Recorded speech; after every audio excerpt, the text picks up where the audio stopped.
Sa mga OFW tulad ko, pakinggan mo ito. Usually kasi kapag hindi na tayo magre-renew ng kontrata sa ating amo or yung amo natin hindi na tayo i-renew ng kontrata, naghahanap na yan ng kapalit natin. So minsan, nangyayari na nagiging mas maaga yung paglabas ng visa nung bago nilang katulong.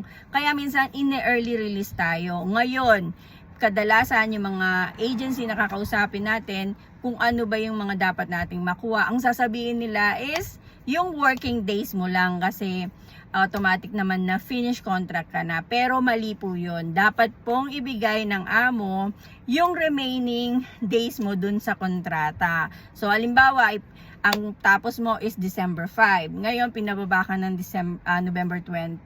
So meron ka pang meron ka pang 15 days or 16 days na dapat pang bayaran ng amo. So kung katapusan ng sweldo mo, meron kang 35 days or 36 days na dapat niyang bayaran. So hindi yung working days lang.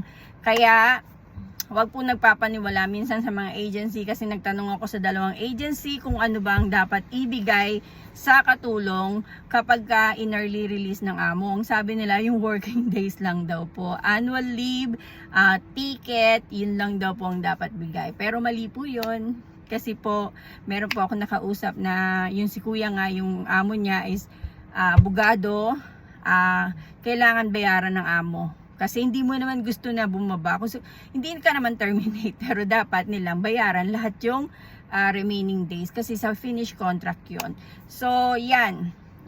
Sana po naliwanagan kayo at sa mga early release po dyan, kailangan kayong bayaran ng amo nyo hanggang sa matapos po yung kontrata. Kahit po maaga po kayo pinababa. Sana po nakatulong. Thanks for watching, guys.